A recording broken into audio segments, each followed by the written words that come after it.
C'est bon. Bonjour à tous. On va parler de résilience et d'équipe. Je suis très content d'être avec vous. J'aimerais, pour pouvoir personnaliser un petit peu cette expérience, savoir qui est ici dans cette salle.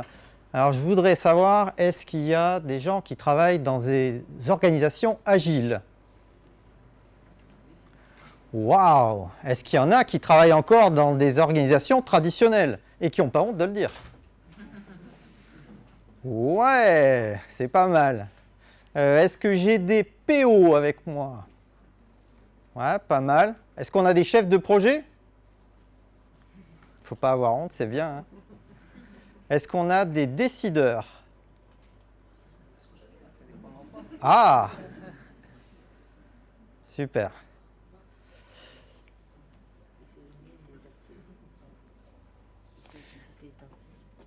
Allez, vas-y, tu envoies.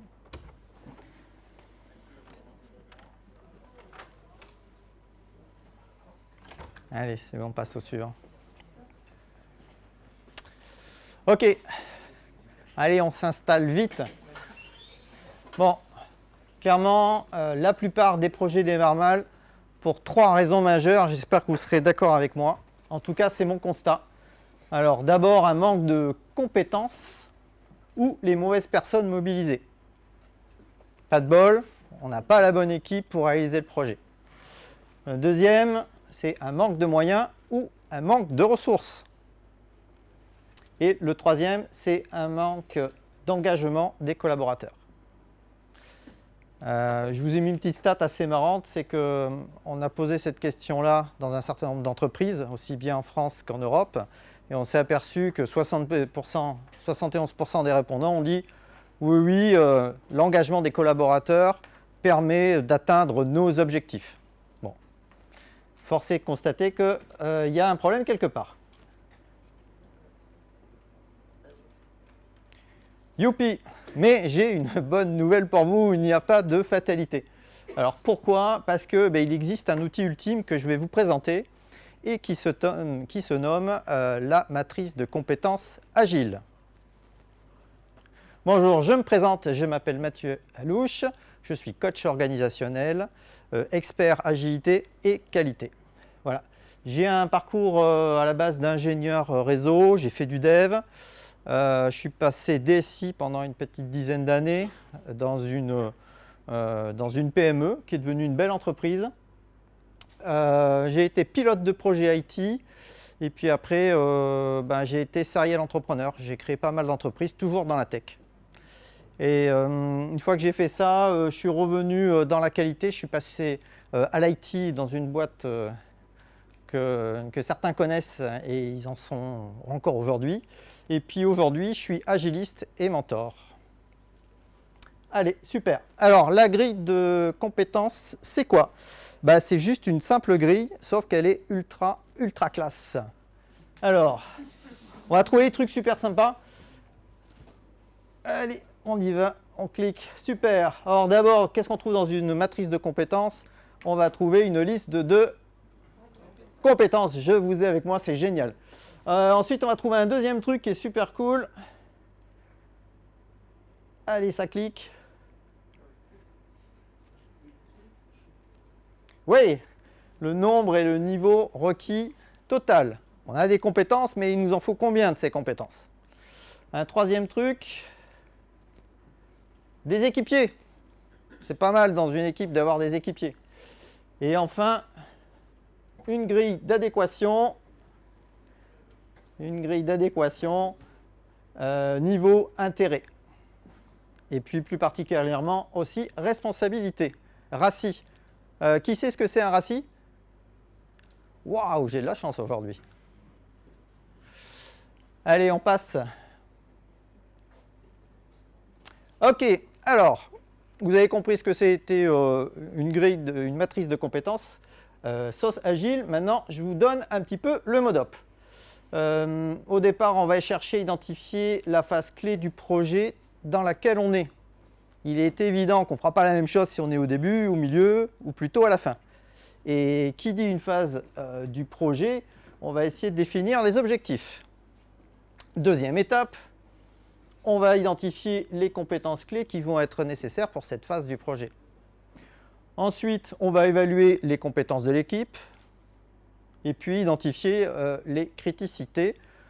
Et pour terminer, on va faire un super plan, on va bâtir une stratégie et on recommencera autant de fois que nécessaire qu'on a de phases dans le projet. Ça vous paraît clair? C'est plutôt simple? Ok. Allez, ce qu'on va faire, c'est qu'on va rentrer un peu dedans, dans cette matrice, et on va essayer de comprendre chacune des étapes. Ok. Pour étayer tout ce que je vais vous dire, je vais prendre un exemple du moment. Alors, je ne sais pas si ça va toucher certains d'entre vous. Je vais parler de la nouvelle réforme concernant la facturation électronique. Est-ce qu'il y en a qui sont concernés par cette réforme? Voilà, bon, la bonne nouvelle, c'est que vous êtes tous concernés, quelle que soit la taille de l'entreprise. La deuxième bonne nouvelle, c'est qu'elle est reportée. Bon, est-ce que pour autant, il ne faut rien faire? Non, vous me rassurez. Ok, donc on va parler de la facturation électronique. Bien sûr, pour les explications, j'ai simplifié l'ensemble des cas d'usage. Allez, on avance. Alors, au départ, vous allez identifier la phase et vous allez faire le point sur les objectifs. Alors, le truc classique, on va parler quels sont les livrables, quels sont les critères de réussite, les échéances, le périmètre attendu. En tout cas, ce qu'il y a de certain, c'est que chaque phase du projet va mobiliser des compétences spécifiques. Il est évident que si on est au début, on ne va pas mobiliser les mêmes choses qu'à la fin. Pour ça, dans cette compétence, ce qu'on va faire, c'est que on va dédier typiquement un onglet pour chaque phase du projet. Et dans notre cas, on a fait des choses très simples. Alors, une fois de plus, l'idée, ce n'est pas de montrer l'exactitude, mais essayer de trouver quelque chose qui a un peu de sens. Mais par exemple, au départ, on a dit on va analyser les processus de l'entreprise. Ça paraît assez évident. Ensuite, on va essayer d'analyser les changements. Okay, on en part d'une version 1, on va aller vers une version B. Quels sont les changements? Comment on va les piloter? Ensuite, on va mettre en place le nouveau logiciel, la nouvelle mouture du logiciel. Enfin, on va faire le déploiement et la formation. Et puis, tout au bout de la chaîne, on va essayer à ce que tout ça, ça puisse continuer à fonctionner. Donc, le maintien en condition opérationnelle, si tout le monde sait de quoi on parle. Allez. Donc, pour identifier les compétences clés, moi, je vous recommande deux choses. La première, qui est simple, c'est réaliser une matrice d'impact pour savoir qui est concerné. Qui sait ce que c'est une matrice d'impact? Ah, montrez-moi. Ok. Génial. Bon, vous voyez, vous êtes assez peu. Donc, si vous avez une matrice d'impact à faire, dans un premier temps, vous ne penchez pas dans la norme ISO 27005 et la gestion des risques. Faites quelque chose d'un petit peu plus simple. Vous pouvez tout simplement faire une mind map que je vais vous montrer juste après. Donc, étape 1, réaliser une matrice d'impact. Et puis là, on va tout simplement demander aux gens qui sont impactés de leur poser les questions. Selon vous, quelles sont les compétences clés qui sont importantes pour vous? Par exemple, on va simplement voir la comptable, le responsable des ventes. Et puis le deuxième conseil que je vais vous donner, c'est entourez-vous simplement des meilleurs experts sur le sujet. Ça peut être des développeurs, ça peut être des éditeurs logiciels, ça peut être des indépendants, des gens qui sont dans l'entreprise ou externes à l'entreprise. Sachez que la phase de démarrage est la phase la plus importante pour réaliser un projet résilient. Ok, si vous ne savez pas ce que c'est une matrice d'impact, dans un premier temps, vous pouvez faire un truc très simple. Je vous ai montré un exemple. Faites simplement une mind map, tout simplement. Donc, ok, la réforme, vous imaginez aller voir chacun des services, si vous leur posez tout simplement les questions. Ok, mais ça a quoi comme impact pour vous? Allez, on passe à la suite. Ok, donc, dans votre grille, ici, vous allez placer l'ensemble des compétences. On va le voir dans notre cas. Alors, ce que je vous propose dans votre cas, il y a quelques caractères concassés, c'est dommage. Alors, dans la matrice, déjà, première chose, on va venir poser les compétences requises. Au début, on est un peu débutant et on n'a pas de compétences très précises.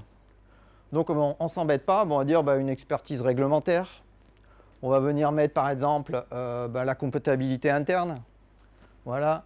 On va aller voir Monique aux ventes. A priori, elle doit faire quelques factures. On va voir ceux qui sont en charge du juridique, de la contractualisation. On va aller voir les achats, le contrôle de gestion. Donc, on va essayer de déterminer qu'est-ce qui compose notre entreprise. Et puis, il y a quelques compétences qui vont être quand même assez internes, assez importantes. On parle par exemple de processus. Il faut se poser la question, est-ce que je sais aujourd'hui rédiger des processus de manière uniforme dans mon entreprise? Donc là, typiquement, on va dire qui maîtrise la rédaction au format BPMN. Vous connaissez BPMN pour la rédaction de processus? Qui connaît BPMN? Ah, ça commence à venir, c'est sympa BPMN. Donc c'est une compétence clé qui va permettre à toute l'entreprise de comprendre la même chose et d'avoir le même langage. Bien sûr, on va essayer de combiner par exemple notre support du logiciel actuel et puis un pilote de projet. Ça, c'est la première chose. Si vous voulez que votre projet soit résilient pour chacune des compétences, il va falloir vous assurer du niveau de chaque compétence dont vous avez besoin et éventuellement du nombre de personnes. Par exemple, le côté expertise réglementaire, c'est bien qu'on ait à minima un expert.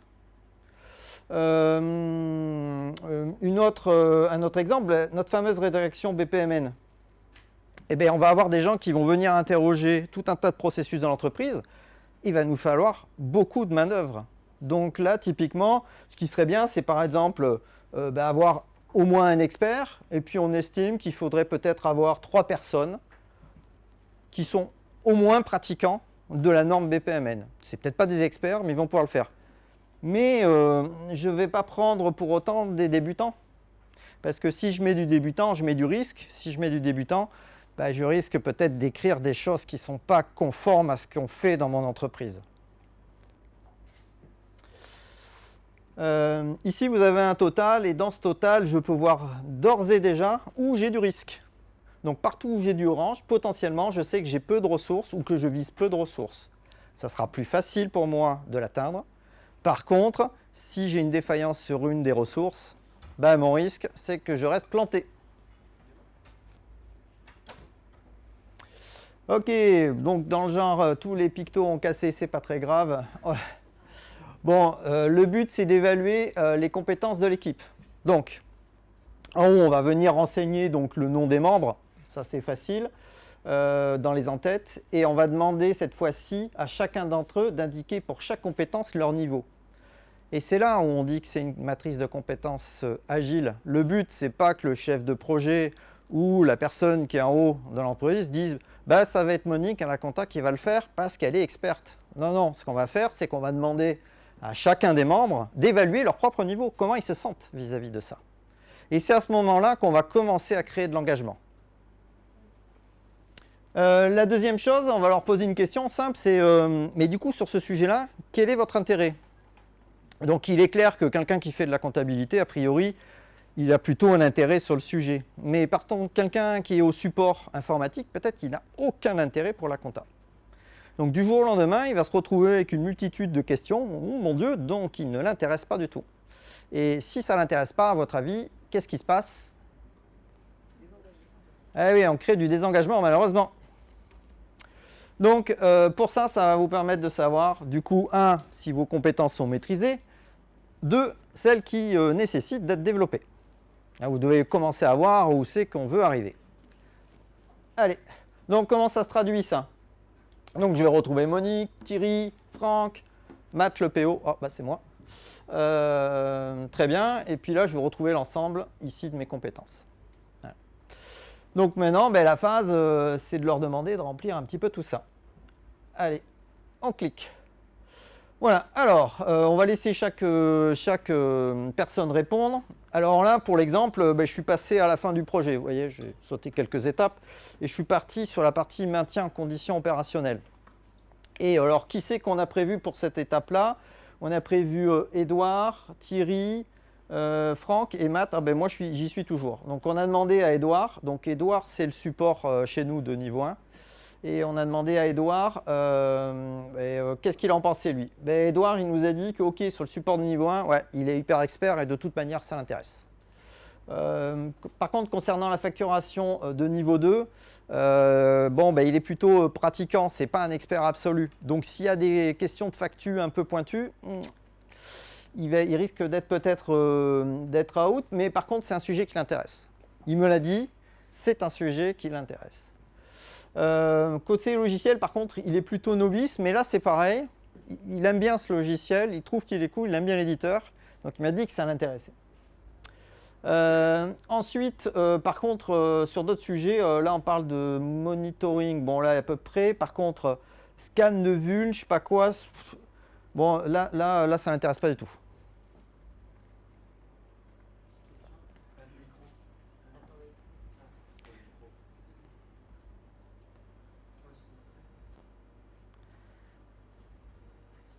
Allez, une petite question live. Excuse-moi, sinon j'aurais posé ma question à la fin. Comment tu fais pour des gens qui se surestiment ou qui se sous-estiment par rapport à leur évaluation?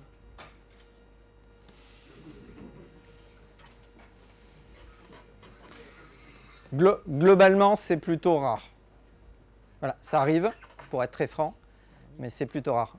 Ce que je te propose, c'est qu'en fin de séance, d'accord, tu me reposes cette question et on va étayer avec quelques exemples. Donc, il est clair que c'est de l'auto-évaluation. Bah, écoute, ce que je propose, c'est qu'on avance et on va parler d'identifier les criticités. Donc, pour identifier les criticités, il va falloir faire une nouvelle étape. C'est que maintenant, on a fait un bilan. On sait où les gens sont plutôt bons, a priori. Ils sont plutôt intéressés. Maintenant, on veut savoir qui va avoir la responsabilité de quoi. Et c'est là où la grille RACI intervient. Dans une grille RACI traditionnelle, ben, on retrouve juste 4 éléments. Donc, on va retrouver le responsable, l'acteur, le consulté, l'informé. Je suis désolé, les pictos sont toujours cassés. Donc, pour vraiment clarifier la situation concernant le RACI, parce que suivant que vous utilisiez une version anglophone ou pas, vous n'avez pas toujours la même traduction ou la même compréhension des mots. Donc, moi, j'ai fixé un peu le vocabulaire. Donc, R, chez moi, le R, c'est le responsable. Donc, c'est celui qui pilote la compétence. Et l'idée, c'est que sur une compétence, on ait quelqu'un qui soit responsable, voilà, qui se sente engagé autour de cette compétence-là. Être engagé autour d'une compétence, ça veut dire suivre ce qui se passe autour du sujet, mais c'est aussi faire de la veille. Essayer de comprendre ce qui se passe autour de cette compétence. Le deuxième, ça va être l'acteur. Donc, tous ceux qui ont une contribution qui est liée de manière directe ou indirecte à la compétence. Donc, ça peut être aussi bien des gens qui vont être utilisateurs d'une solution que des gens qui vont contribuer à créer la solution. On va ensuite trouver ceux qui sont consultés, ceux qui ont une contribution plutôt ponctuelle. Ils peuvent, sur certains cas très précis, venir intervenir autour de cette compétence-là. Du coup, ils aiment bien pouvoir la suivre.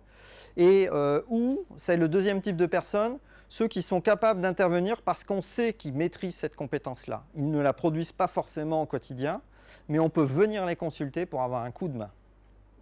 Le quatrième, je veux dire, ça va être l'informé. Donc, c'est celui qui ne contribue pas, mais qui doit informer de l'avancement des résultats.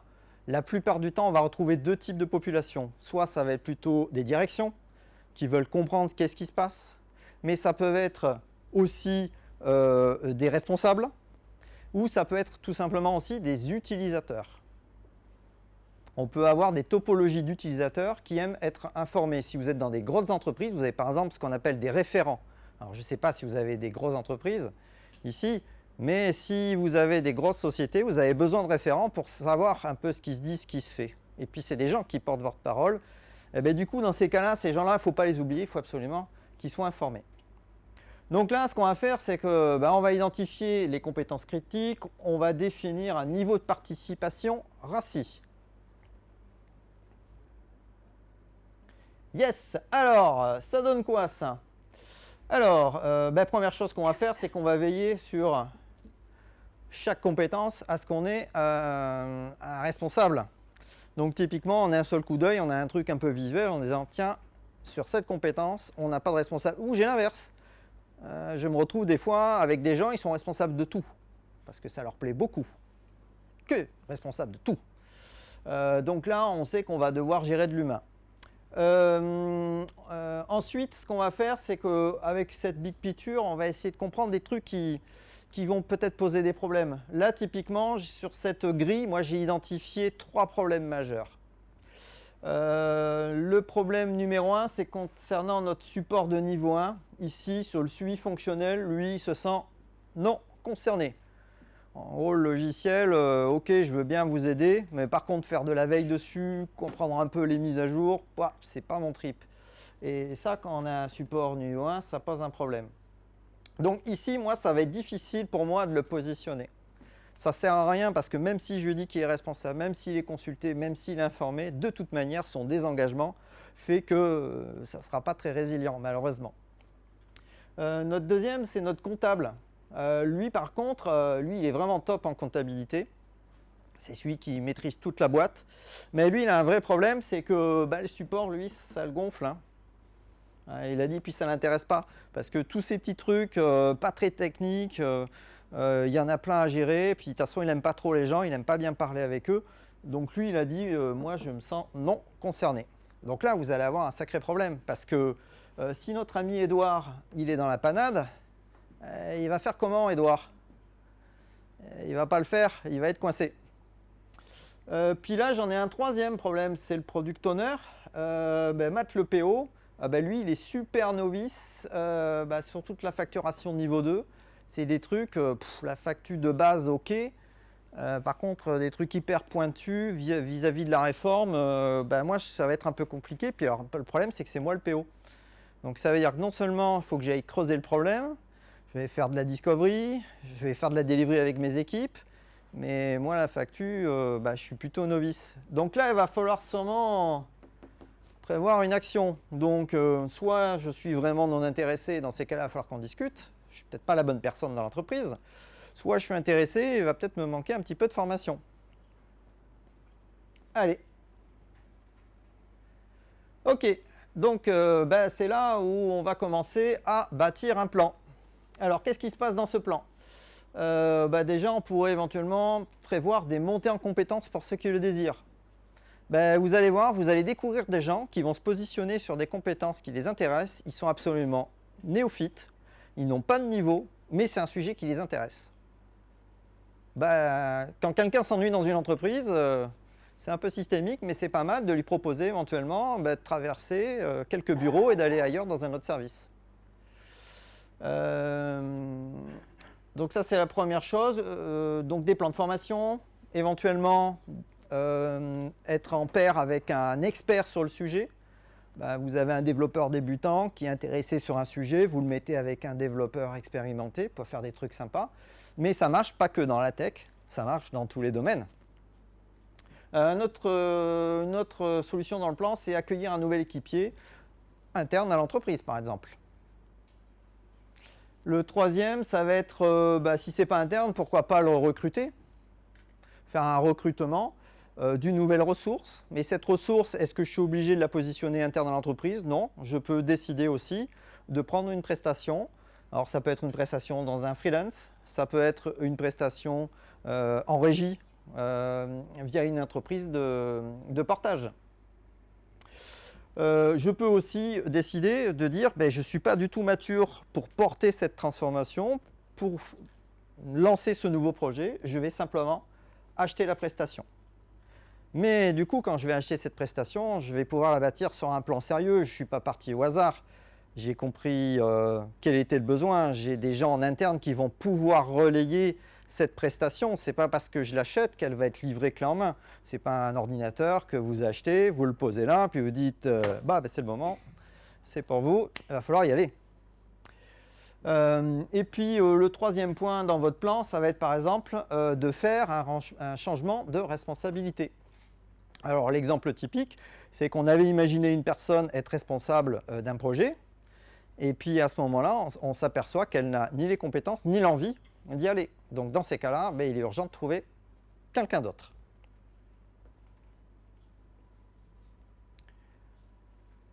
Ok.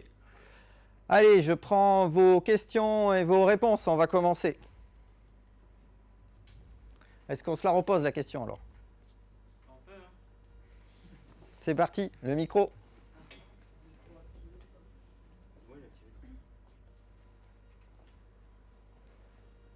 Du coup, la question c'était pour l'évaluation, comment on fait pour les gens qui se surestiment ou qui se sous-estiment? Alors, d'après vous, on va essayer de faire ça un peu collaboratif. D'après vous, qu'est-ce qu'on peut faire pour les gens qui se surestiment? Pas une petite idée? Les accompagner. Ouais, exactement. Quand vous avez un doute sur une personne, le mieux, c'est leur proposer un accompagnement et leur déléguer aussi des responsabilités. Est-ce que l'erreur est si catastrophique que ça? Est-ce qu'on n'a pas le droit aussi de se tromper? Plus vous vous trompez tôt dans le projet, moins ça va vous coûter. Est-ce que vous êtes d'accord avec ce principe-là? Oui. D'accord. Après, ce qui n'est pas évident, c'est que des fois, on s'en rend pas compte, en fait. Ah, pourquoi on ne s'en rend pas compte? Alors, pourquoi on ne s'en rend pas compte? Manque de confiance. Pardon? Manque de confiance. Je ne suis pas sûr. Pourquoi on ne s'en rend pas compte, d'après vous? Parce qu'on ne connaît pas assez les gens. Alors, je ne suis pas persuadé que ce n'est pas parce qu'on ne connaît pas assez les gens, c'est qu'aujourd'hui, on ne s'est pas assez intéressé à son métier. On parlait de compétences. On dit que les gens se sont surestimés autour des compétences. Mais est-ce que vous avez pris le temps d'en discuter? Là, moi, je vous propose, il y a beaucoup d'outils qui sont intéressants. Le premier, vous pouvez utiliser un outil qui s'appelle le Team Health Check, qui est là pour mesurer la santé de l'équipe. Et un des critères, ça va être notamment, OK, est-ce qu'on délivre, est suffisamment qualitatif et répond à un certain nombre de critères. Et là, en équipe, vous allez avoir des gens qui vont dire ensemble, est-ce que nous, en équipe, on répond bien à ces problématiques-là? Et si une personne est en difficulté, elle va automatiquement se détecter dans le groupe comme en fait en se surestimant, parce que de toute manière, le reste de l'équipe va lui faire comprendre à ce moment-là.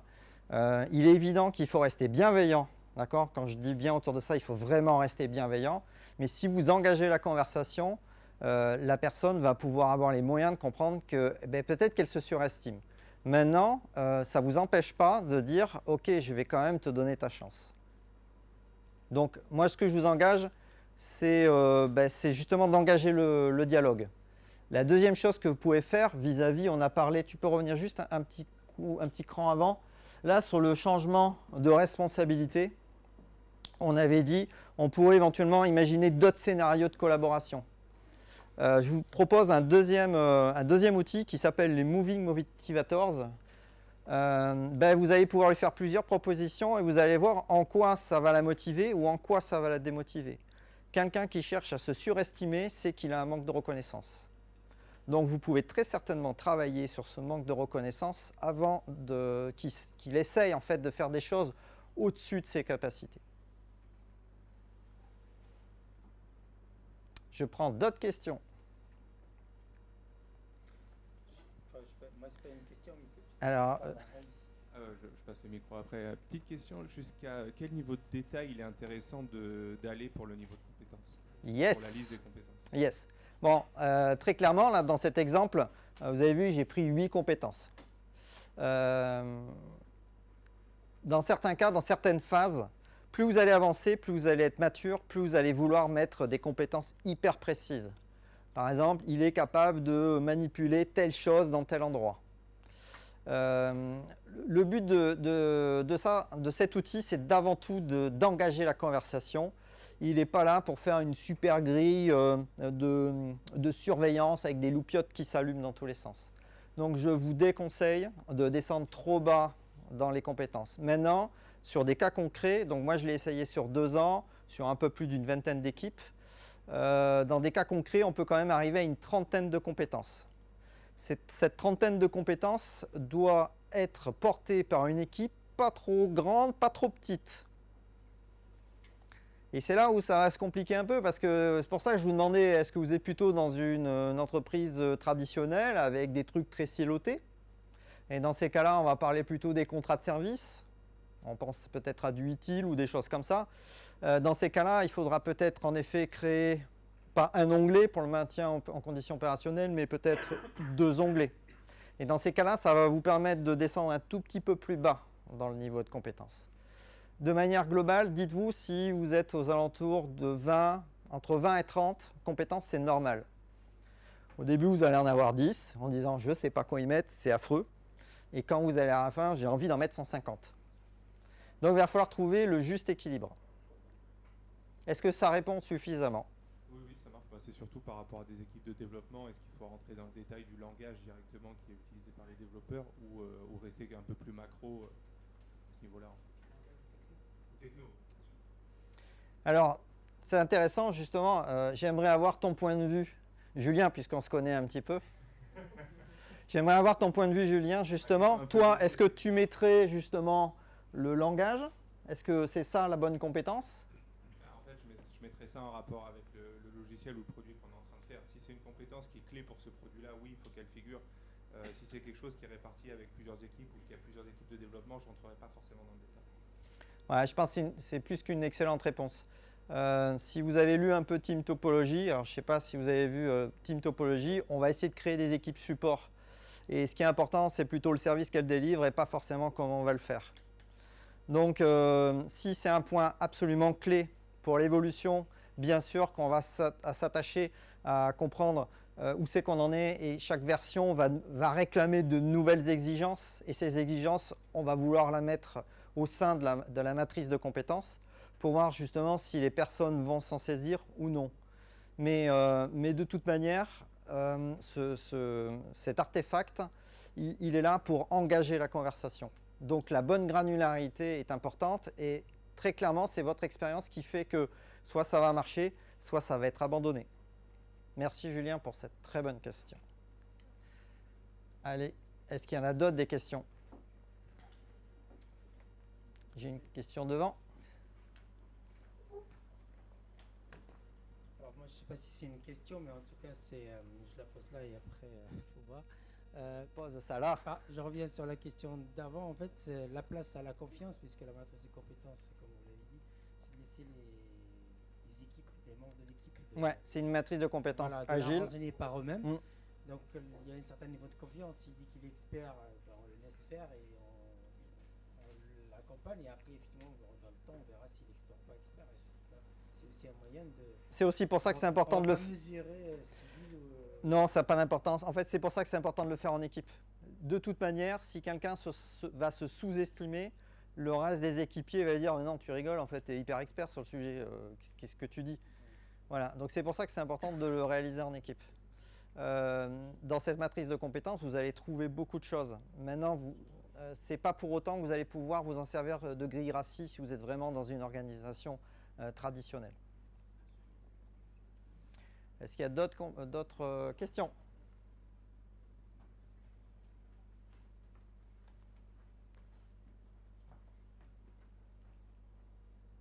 À quelle fréquence on actualise Alors, on va l'actualiser essentiellement.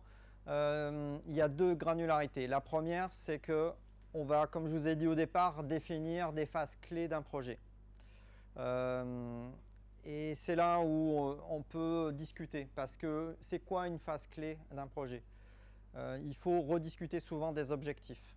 Les objectifs, très certainement, quand j'arrive dans beaucoup d'entreprises, ils ne sont pas suffisamment smart. C'est-à-dire qu'on n'a pas réussi à définir une temporalité. On a créé trop d'incertitudes. Donc, il est nécessaire de réévaluer cette grille de manière suffisante tant qu'on a des incertitudes sur une phase. Très clairement, au début, quand on est en phase où on va découvrir, on va être plus sur du questionnement. Donc, on va lancer des interviews, typiquement. On va faire venir des experts. Je vous engage à acheter de la prestation, faire venir des experts externes dans votre entreprise pour qu'ils vous donnent leur point de vue. Plus vous allez avancer, plus vous allez avoir un niveau de détail des compétences requises qui va s'affiner.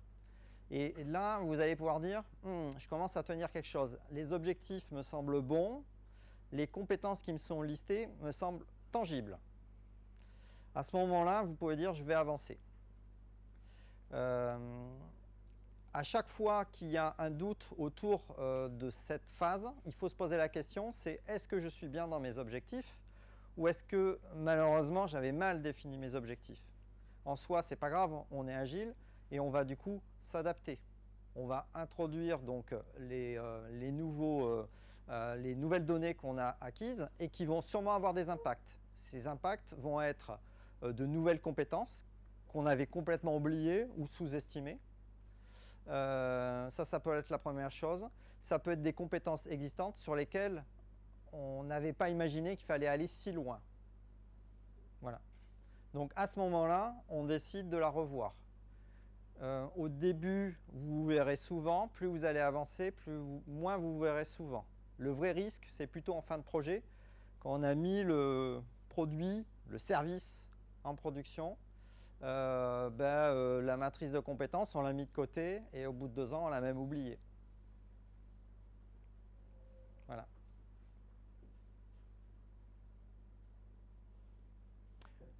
Ok, allez, je vais vous poser une question pour voir qui serait prêt à... D'abord, qui a déjà utilisé une matrice de compétences agile?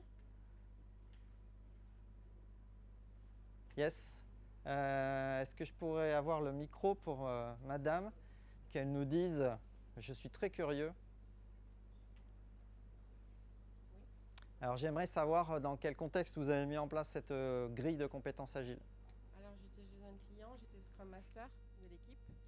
Il y avait beaucoup de turn au niveau des développeurs. Donc c'était...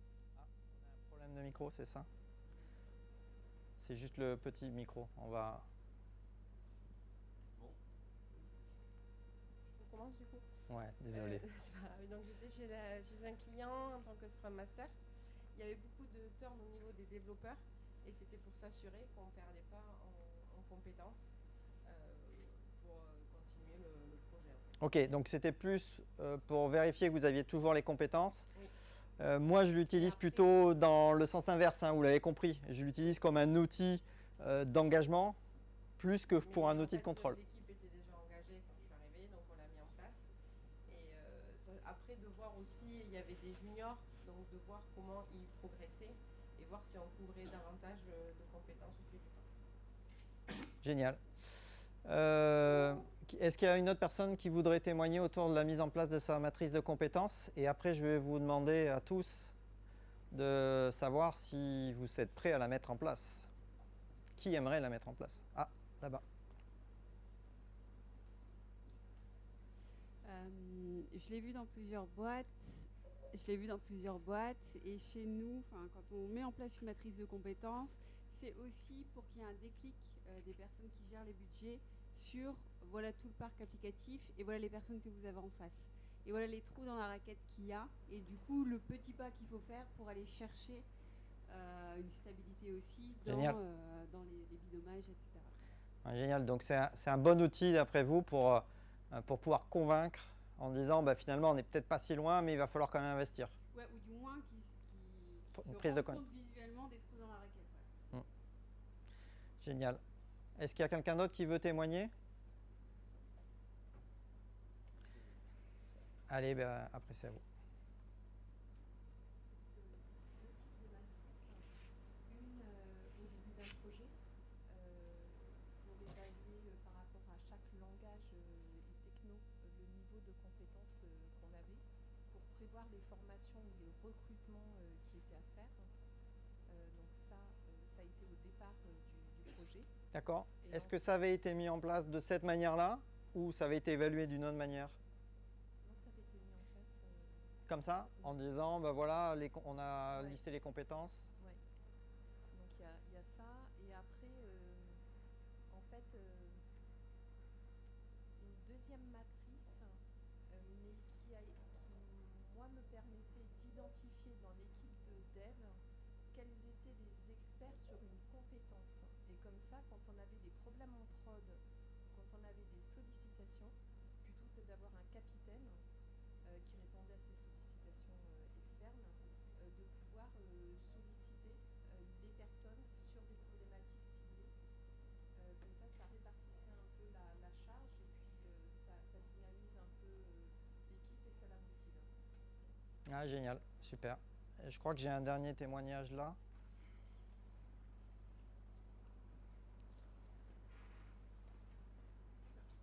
Merci.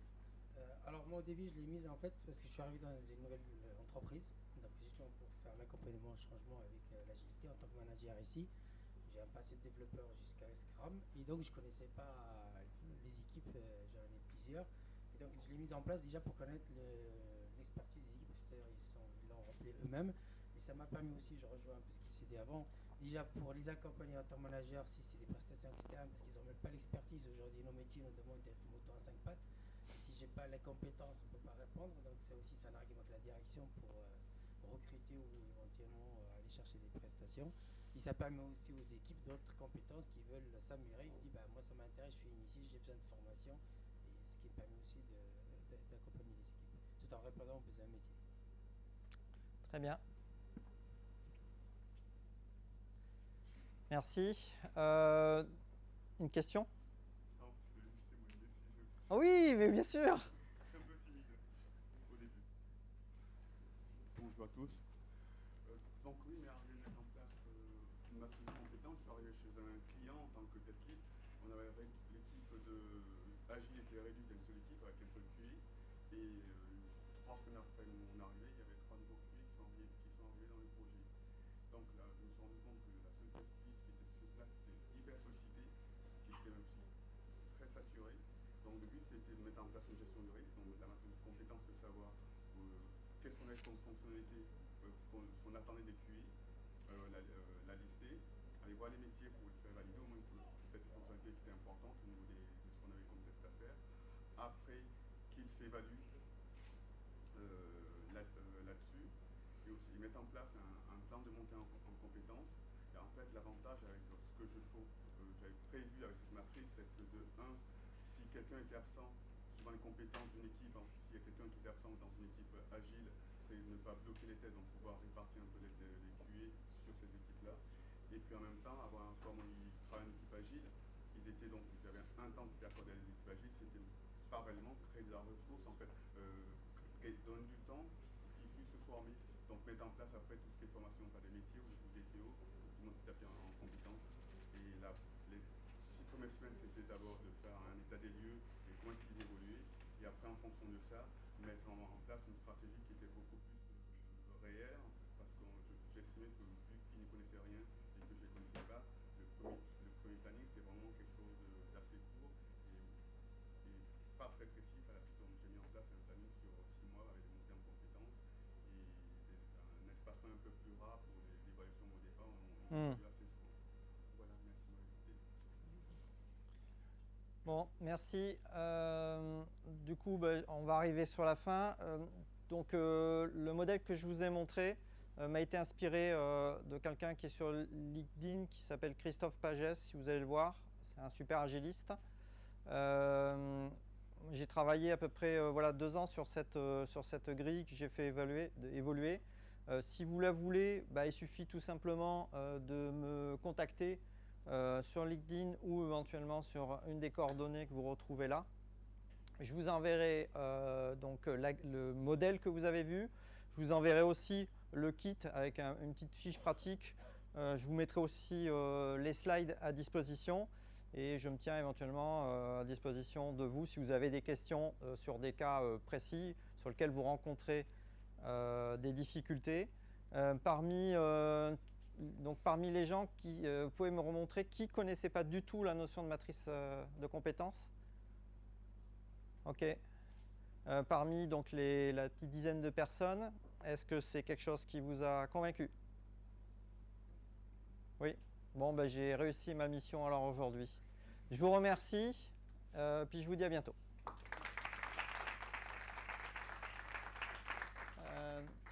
Donc, je vous invite à scanner le petit QR code si présent et à me dire si vous avez perdu votre temps ou si au contraire le temps que vous avez engagé valait bien plus que votre temps de présence.